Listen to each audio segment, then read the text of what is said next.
Assalamualaikum warahmatullahi wabarakatuh. Pada video pembahasan kali ini kita akan membahas tentang reciprocal lattice atau kisi resiprok.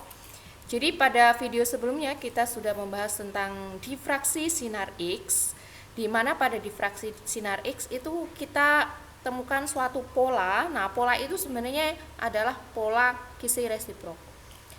Seperti halnya ketika Anda itu bercermin, ya, di cermin itu kan akan ada bayangan Anda. Nah, gambarannya seperti itu. Jadi, satu kristal, sebuah kristal itu selalu berkaitan dengan kisi kristal yang nyata dan kisi kristal resiprok. Jadi, kalau misal Anda bercermin itu kan memang ada diri Anda yang sebenarnya dan ada bayangan Anda di cermin. Nah, mirip seperti itu, ya. Jadi, kisi kristal yang nyata dan ada kisi resiprok. Nah, kisi resiprok itu ya tadi kalau kita lihat pola hasil dari difraksi sinar X itu ya. Nah, sehingga kita perlu mengkonstruksikan, karena kan tadi kan salah satu manfaat dari XRD itu kan bisa kita gunakan untuk menentukan struktur kristal. Nah, sedangkan yang muncul polanya itu adalah kisi kebalikannya, kisi resiproknya. Sehingga kita harus mencari tahu kisi yang sebenarnya ya. Jadi kan yang muncul itu kan bayangannya atau kebalikannya ya. Sehingga kita harus untuk mengetahui struktur yang sebenarnya, kita konstruksikan vektor B1, B2, B3 kisi resiprok. Jadi didefinisikan B1 sama dengan 2pi A2 cross A3 A1 dot A2 cross A3 ya. B2 juga sama 2pi A3 cross A2 dibagi dengan A1 dot A2 cross A3. B3 itu 2pi A1 cross A2 A1 dot A2 cross A3. Nah, ini kalau semisal Anda lihat di sini ya.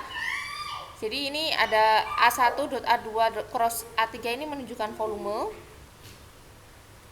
Kemudian A1, A2, A3 itu disebut sebagai vektor primitif dari kisi kristal yang nyata. Ini sudah kita pelajari di awal.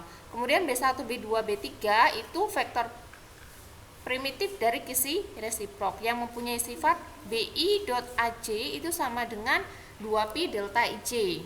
Ini delta Kronecker ya. Jadi delta IJ itu akan bernilai 1 jika I-nya itu sama dengan J dan bernilai 0 jika I-nya itu tidak sama dengan J.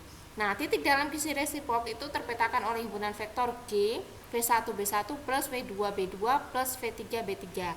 Ini sama halnya, jadi vektor G itu mirip seperti pada vektor translasi yang ada di kisi nyata T. Masih ingat ya, T sama dengan U1 A1 ditambah U2 A2 ditambah U3 A3.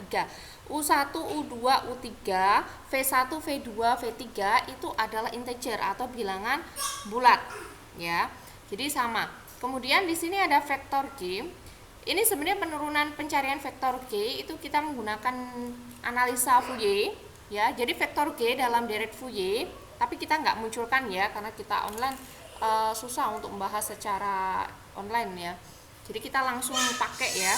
Jadi vektor G dalam deret Fourier itu merupakan vektor kisi resiprok yang menggambarkan rapat elektron yang invarian terhadap transformasi translasi T.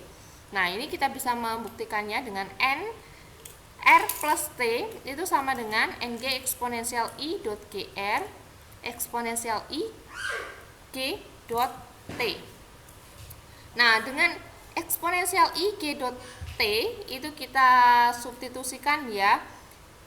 G-nya adalah ini, T-nya adalah ini. Kemudian ini kan dot produk ya. Tadi kan ada sifat BI.AJ itu akan bernilai 2pi kalau semisal I-nya sama dengan J. Berarti ini yang punya nilai adalah ketika kita dotkan B1.A1 ya, B2.A2, B3.A3. Jadi I itu kan ini ya 1 2 3 nih. IJ itu kan 1 2 3. Jadi akan ada nilainya apabila I-nya sama dengan J. Berarti kalau semisal I-nya 1 ya J-nya 1 baru ada nilainya. Kalau semisal I-nya 1 J-nya itu 2 berarti nilainya 0. Sehingga nilainya ya hasilnya adalah eksponensial I 2pi ya, 2pi karena BI.AI itu kan hasilnya adalah 2pi ya, ditambah dengan B2.A2 itu kan juga 2pi. Nah, jadi bisa di sederhanakan menjadi eksponensial I 2pi V1U1 ditambah V2U2 ditambah V3U3. Nah, ini di sini ini adalah V1U1, V2U2, ini semuanya adalah integer.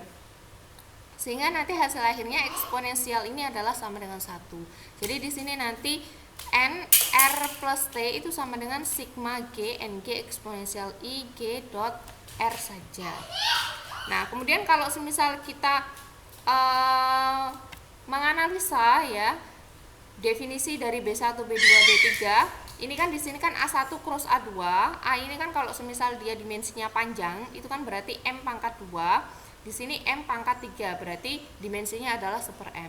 Jadi vektor dalam kisi kristal nyata itu mempunyai dimensi panjang M, tetapi kalau di kisi resiprok itu mempunyai dimensi seperpanjang atau M-1. Ini sedikit tentang kisi resiprok, mungkin untuk selanjutnya selebihnya dan selengkapnya itu di pertemuan selanjutnya ya, karena nanti kita akan bahas bagaimana bentuk kisi resiprok dari misalnya simple cubic, kemudian FCC, BCC itu contohnya seperti apa gitu ya. Kemudian ini sedikit dari kisi resiprok monoklinik ya. Jadi kalau yang kisi nyata itu gambarnya yang ini ya, yang kesana sendiri ini.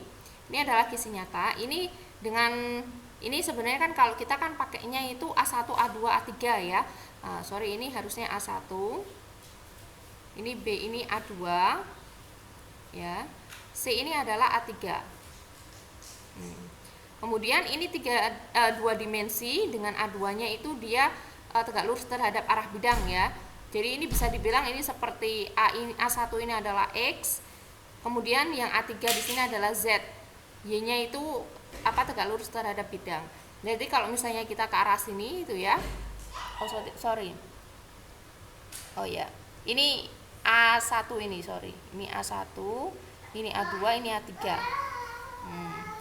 Jadi kalau ke arah sini itu kan berarti kisi yang ada di sini itu nilainya 100 ya. Kemudian kalau ke arah sana ini kalau semisal kisinya di sini ada ya. Ini kan 001 gitu ya. Ini di sini kisi yang ada di sini berarti 001. Paham ya? A1, A2, A3 seperti halnya X, Y, Z ya. Kemudian kalau di atas sini itu kan berarti ini kalau misalnya di pojok sini ini monoklinik ya. Jadi di ini diagonal sisi di sini berarti ini nilainya 101 ya, karena kan Y-nya kan 0 ya, ini 2 dimensi. Kemudian kalau di tengah-tengah sini, kalau tengah-tengah sini itu kan di sini kan setengah ya. Setengah 0 ya. 01 nanti bisa disederhanakan ya, jadinya 201. Ini adalah kisi yang nyata. Nah, kisi resiproknya bentuknya seperti apa? Bentuknya seperti ini. Ini kisi resiproknya. Jadi di sini 001, 002, 003 ya. Kemudian ini 100, 101, 102, 103.